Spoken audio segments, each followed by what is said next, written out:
Bismillahirrahmanirrahim. Assalamualaikum warahmatullahi wabarakatuh. Selamat pagi semuanya. Selamat pagi Hendra Official.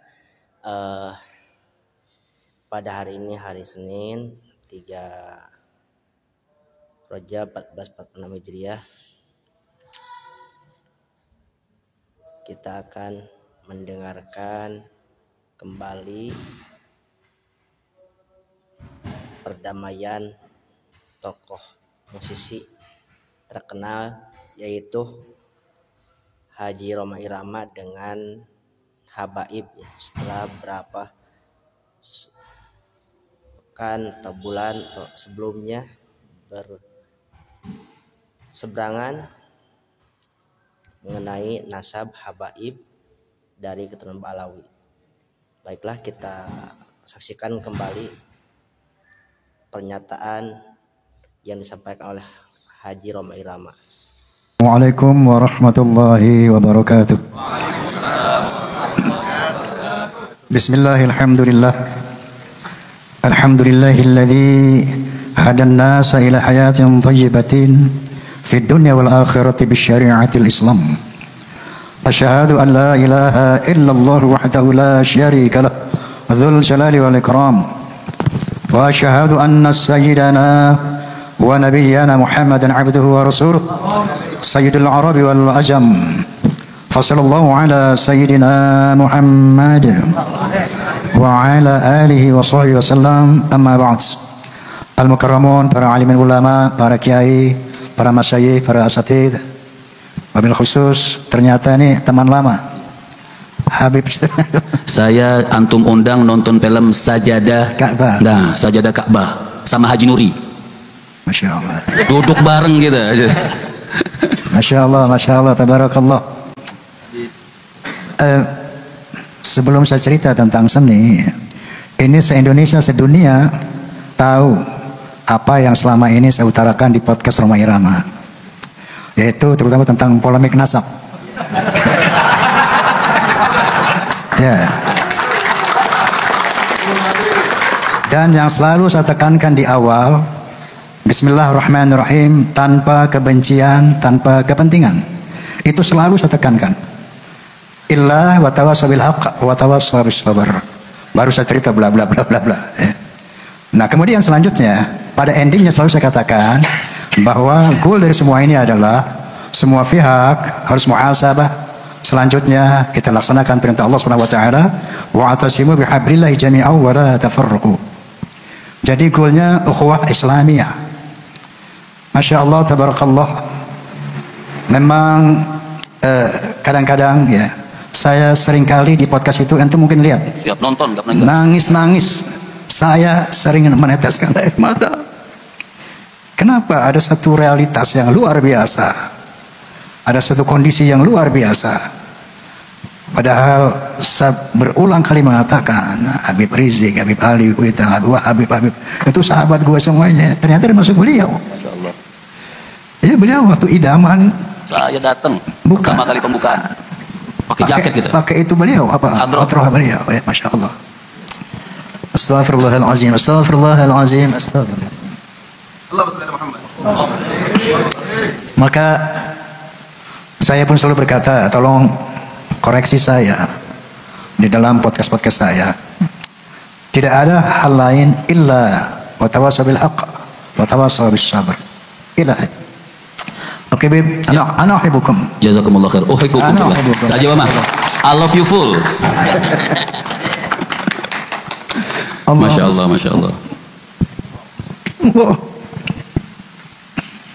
Baik. Selanjutnya sesuai dengan apa tadi sahabat saya ini, siapa saya begini. Saya minta bicara katanya tentang berdakwah dengan seni.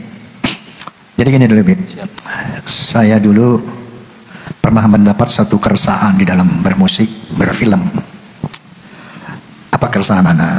Bahwa kok kenapa sih main musik ini selalu mesti ada khamar, Betul. ada tarikus sholat, ada pergaulan bebas dan sebagainya. Ini orkes Melayu zaman dulu, pemain-pemainnya itu banyak habaib. Z Shahab. Z Shahab, pemain suling Syahabuddin Syahab, ketua Chandra Leka, siapa Alatas itu, Umar Alatas, Muhsin Alatas, Albar. Jadi para habaib ini dulu banyak seniman. Ya, bareng-bareng kita nyanyi bareng, joget bareng, syarab bareng. Ya Allah. Jadi luar biasa pertemanan saya dengan para habaib ini, luar biasa. Makanya ketika saya bicara tentang polemik ini nggak anti-intinya air mata saya.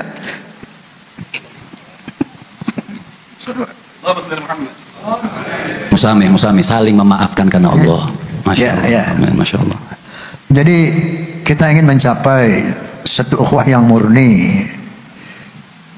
Innamal mu'minuna ikhwatun fa aslihu baina akhwaikum.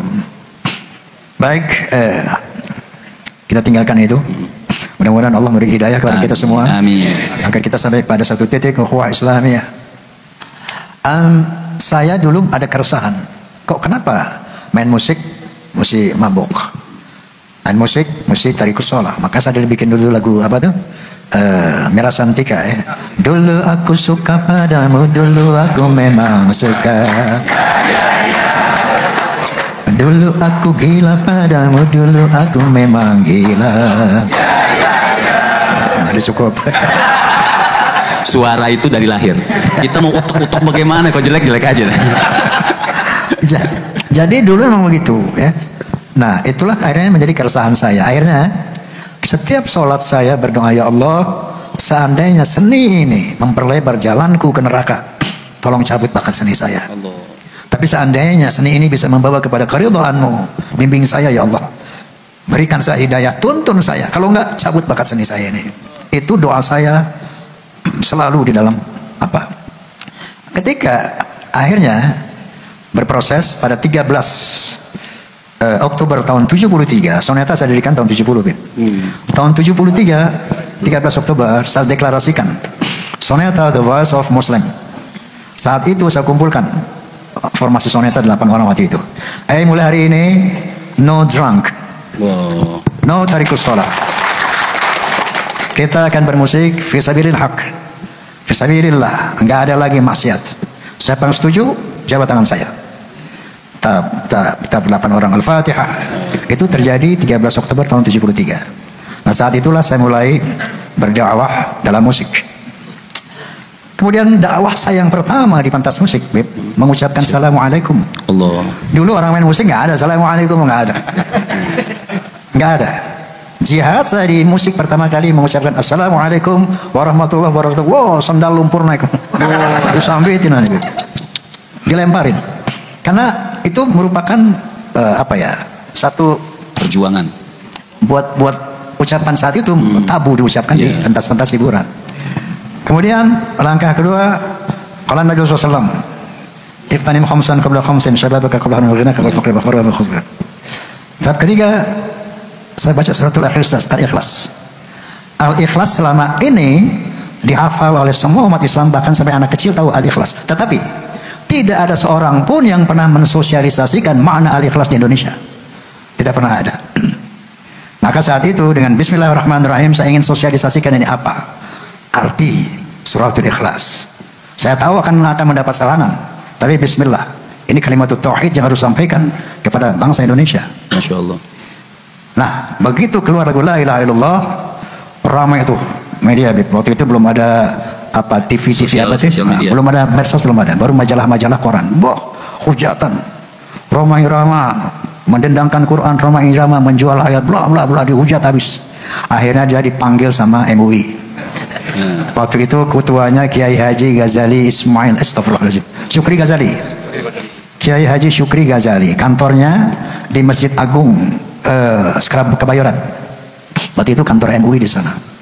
Dipanggil saya, dikumpulkan para ulama, dikumpulkan wartawan. Saya dengar Bang Haji mendendangkan Al-Quran. Coba lagu apa itu? Saya putar. Pertama ada suara efek angin. Saya baca suratul Ikhlas. Bismillahirrahmanirrahim. Qul huwallahu ahad, Allahus samad, lam yalid wa lam yulad wa lam yakul lahu kufuwan ahad. Baru masuk musik. Bam bam bam bam bararam.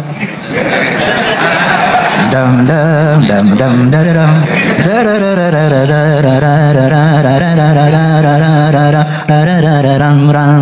Katakan Tuhan itu satu, Tuhan tempat menyembah dan tempat meminta.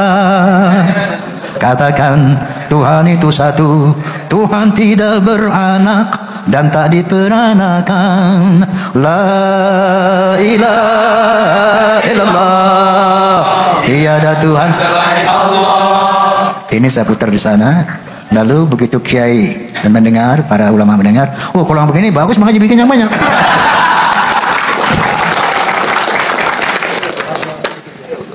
Itu Boleh bukti memang. awal dari dakwah dalam musik. Jadi saya didukung oleh MUI, langsung semangat lah berdakwah dalam musik. Nah, ketika astagfirullahaladzim, astagfirullahaladzim, kullu minallah, semua hidayah dari Allah, la hawla wa la quwwata illa billah. Ya, maka berlanjutlah dakwah dalam musik macam-macam. Ada keramat, ada ghibah, ada hari kiamat, bla bla semuanya. Tiba-tiba Amerika Serikat mengundang saya, yaitu University of Pittsburgh, mengundang untuk melakukan International Conference on Islam and Popular Culture in Indonesia and Malaysia. Luar biasa. Amerika Serikat, negara liberal, mau tahu apa efektivitas dakwah dalam musik. Sampai dia buat judulnya itu International Conference on Islam and Popular Culture in Indonesia and Malaysia. Saya diundang, ada 9 negara di sana. Kemudian saya buat paper. Paper saya judulnya Music is a medium for information, communication, education, unity, even dakwah. Saya ceritakan bahwa the power of music can change the character of human beings. Nah, untuk itu saya buktikan berdasarkan observasi saya. Observasi saya ada di sini, ada Forza, Fans of Roma and Soneta. Antum tahu Forza? Tahu banget. Jangan dia Forza juga. Iya, pasti itu. Fans of Roma and Soneta itu kalau menurut Asia Globe, majalah musik Asia, itu fans Roma itu 25 juta. Kata mereka, bukan kata gue. Tapi yang struktural itu berseragam, terikat oleh aturan organisasi, di antaranya 4B, 4B. Harus beriman, bertakwa, berakhlakul karimah, berloyalitas. Nah, ini Saifuddin, dia ketua Forza Kalimantan, Sumatera Selatan. Dr. Saifuddin. Beliau membuat, gitu. Ya, dia membuat disertasi Bib. Judulnya tentang apa? Masya Allah. Disertasi dokternya dari situ. Ya. Nah, saya mendengar dari Forza, Bang Haji, dulu saya suka main judi. Begitu mendengar lagu judi, saya nggak lagi main judi, Bang Haji. Bang Haji, saya dulu tukang minum, begitu dengar ini saya nggak minum lagi, Bang Haji. Bang Haji, dulu saya suka kurang ajar sama ibu saya, begitu saya dengar lagu keramat nggak berani lagi saya kurang ajar sama ibu. Bla bla bla bla bla. Sampai ketika saya syuting di Surabaya menggapai matahari dalam rangka istirahat, saya jalan di satu restoran, Beb. Ada seorang datang menemui saya, face-nya oriental, bawa tas ampan. Begitu lihat saya, ayo Mr. Roma, saya katakan, karena di bahasa Inggris, saya bahasa Inggris. Ya saya berdiri, langsung dipeluk, Masya Allah. You are my teacher. Saya katakan, how can you speak like that? Ternyata Bang Haji, seluruh perjalanan hidup saya terinspirasi dari lagu-lagu Anda. Wallahil azim, wallahil azim. Ini ucapan seorang, saya dibilang saya dosen bahasa Inggris di Universitas Erlangga, Surabaya. Coba ente boleh cek di Erlangga, Universitas Erlangga Surabaya. Siapa itu dosen bahasa Inggris ketika tahun itu, tahun ada film Menggapai Matahari itu tahun berapa saya lupa itu. Cari tahun 87 dosen bahasa Inggris Universitas Erlangga itu siapa? Karena waktu itu saya nggak tanya namanya. Sampai saya bilang Bang Haji sama teman-teman saya, kalian harus dengar soneta. Subhanallah, ini saya tulis dalam paper saya, saya tulis dalam paper saya, bahwa ada testimoni seperti ini. Nah, jadi ternyata the power of music can change character of human beings. Di situ saya yakin subhanallah, ternyata berdakwah dengan seni itu ternyata astagfirullahaladzim itu efektif, sangat efektif. Tetapi banyak orang tanya sama saya, Bang Haji, termasuk Ridho Roma misalnya, Vicky Roma, anak saya tanya, Pak, bagaimana sih dakwah dalam musik? I can tell you about that. Itu nggak ada rumusnya, karena itu feel. itu given, itu hidayah. Yang pasti lagu dakwah itu bukan lirik-lirik yang baik terus kamu iringi dengan musik, bukan. Itu bisa terjadi anti dakwah. Jadi syarat dakwah dalam musik itu pertama amalkan kalimatullah. A'udzubillahi minasyaitonirrajim. Bismillahirrahmanirrahim. Ya ayyuhalladzina amanu lima taquluna ma la taf'alun, khabura maqatan 'indallah an taqulu ma la taf'alun. Kamu harus bisa melakukan apa yang kamu ucapkan. Kamu ngomong tentang ayo sholat, kamu nggak sholat. Ayo jangan minum, kamu tukang mabuk. Ayo jangan berzina, kamu berzina. Kabar maqtan 'indallah an taqulu ma la taf'alun. Pertama itu. Jadi jangan memberi nasihat, tapi jadilah teladan. Jangan ngomong nasihatin orang, tapi jadilah teladan. Siapapun bisa bikin lirik dakwah, siapapun bisa. Tapi apakah efektif atau tidak, it's depend on tadi. Kalau sekedar bikin musik dakwah yang formality, semua bisa. Nah, Habib Ahmad bisa. Semua kita bisa. Tapi bagaimana yang dia sampai kepada hati, yang bisa efektif, bisa powerful, membentuk manusia. Itu tadi pertama syaratnya. Yang kedua, bagaimana Anda membuat lirik kemudian melakukan satu harmonisasi dengan notasi. Hai manusia, hormati ibumu yang melahirkan dan membesarkanmu, jiwa ragamu dari. Harus lirik sama notasi sama beat itu harmoni, senyawa, kawin. Baru dia punya daya sentuh yang kuat. Baru dia punya daya sentuh yang kuat. Kalau tidak, Bang Haji satu dong. Yang kalau kehilangan itu baru terasa. Sedikit. Kalau sudah tiada baru terasa. Itu saya ingat Umi. Nah, Masya Allah, Masya Allah, Masya Allah, Masya Allah. Jadi seperti itu. Nah, Amerika mengundang saya karena dia lihat tagline saya. Saya telah tersosialisasi tagline Roma, music is not just for fun, but it has a responsibility to God and human beings. Hal itu muncul, tagline itu muncul ketika saya menjadi perwakilan Indonesia untuk acara WOMEDS, World Music and Dance di Tokyo dan Yokohama. Jadi di situ ada 24 negara, Masya Allah. di Tokyo dan Yokohama. Dari seluruh negara itu, Indonesia, saya jadi delegasi dari Indonesia waktu itu. Tahun berapa saya lupa, Anda ingat din? WOMED, World Music in Indonesia? Oke, nggak ingat ya. Ketika saya tampil di Tokyo, ada seorang rektor Universitas Tokyo bertanya kepada saya, Mr. Roma, kok lagu Anda ini bermuatan sosial, politik, bahkan religi? Itu secara spontan saya katakan, because music is not just for fun, but it has a responsibility to Allah and human beings. Nah, jadi dari sini maka Amerika mengundang saya. Dia mau tahu seperti apa powerful music, the power of music can change. Bisa buat dakwah itu seperti apa? Subhanallah, astaghfirullahalazim, astaghfirullahalazim, astaghfirullahalazim. Ini kepanjangan saya ngomong kayak Gitu. Ini baru Mogadima, belum, Masya Allah. Belum yang film Nada dan Dakwah tuh. Nah, itu belum. Astaghfirullahalazim, astaghfirullahalazim. Nah, saya katakan bahwa ini minallah. Ini minallah.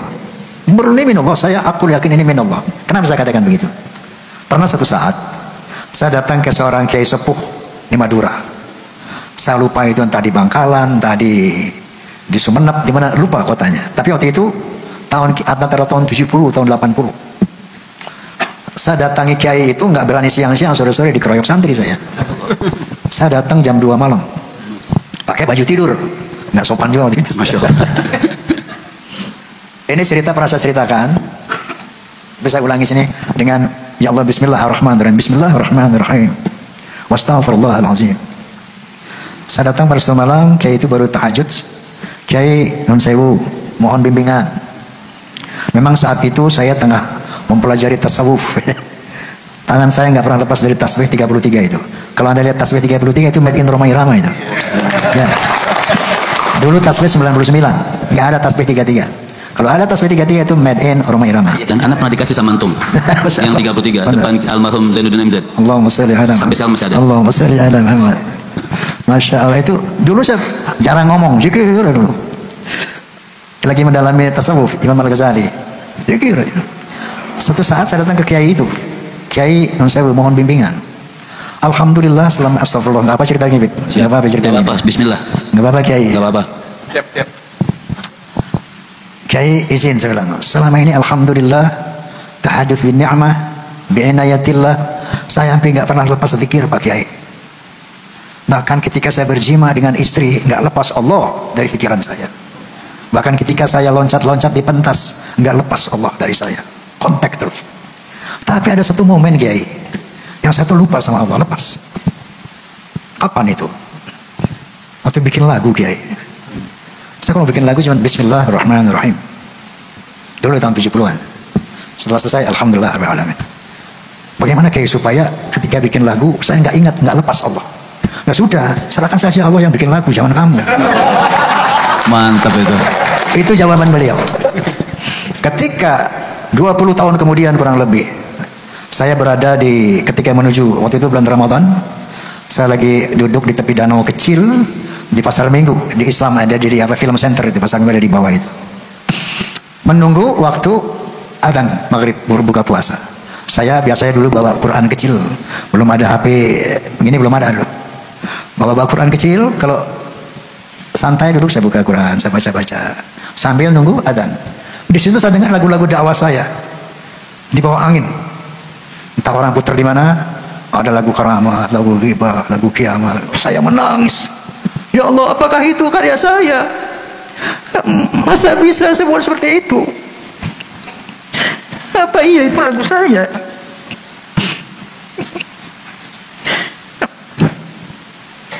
Ya, saya menangis. Ya Allah, indah sekali.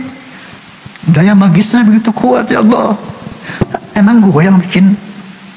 Kemudian saya ingat ucapan Kiai itu 20 tahun yang lalu. Kiai itu pernah bilang, udah serahkan saja Allah yang bikin. Astagfirullahaladzim, astagfirullahaladzim, astagfirullahaladzim. Itu bawa. Itulah astagfirullahaladzim. Ya Allah, astagfirullahaladzim. Saya cuma menceritakan apa yang saya alami. Na'udzubillah daripada riya'un nas. Semoga ini bukan bagian dari semua minallah, kullu minallah. Subhanallah walhamdulillah wala ilaha illallah wallahu akbar. Saya ingin menceritakan kebesaran Allah. Saya ingin menceritakan kekuasaan Allah, keluar biasa Allah, keindahan Allah. Kadang-kadang saya mendengar lagu yang bukan lagu cinta, seperti saya dengar misalnya lagu Astagfirullahaladzim. Astagfirullahaladzim. Tabir kepalsuan. Saya dengar tabir kepalsuan. Mohon maaf, saya lagi mau mandi, saya putar lagu itu, saya nangis gerung-gerungan, Bib. Wallah, saya merangkak dari kamar mandi sampai tempat tidur. Kenapa? Kok itu musiknya, itu liriknya, padahal bukan lagu cinta, bukan lagu dakwah. Wahai angin pengembara, terbangkan tirai pengalam di hatinya. Wahai burung duta suara, dendangkan lagu untuknya tentang cinta, agar hiraukan hatiku yang lara. Itu saya luar biasa, musiknya luar biasa. Gue gak yakin kalau gue yang bikin gitu. Maka saya menangis sampai ke tempat tidur, sampai merangkak, nangis gerung-gerungan, padahal lagu cinta kayak gitu. Ini udah kelamaan ngomong nih. Oh, enak ini, masya Allah. Belum, ini kan baru setengah mukadimah ya. Masih ada panjang. Ini mereka ketemu antum ke rumah juga nggak bakal ketemu nih. Jadi, masya Allah, kita berdoa kepada Allah SWT agar kita disambungkan kembali oleh Allah SWT. Amin. Masya Allah, berdamaikan Allah. Amin ya Allah. Amin. Damaikan kami Allah, damaikan kita Allah. Baiklah, itulah pernyataan Bang Haji Rhoma Irama mengenai kisruh nasab selama ini yang sering dia lontarkan karena ikut dengan Imaduddin CS ya.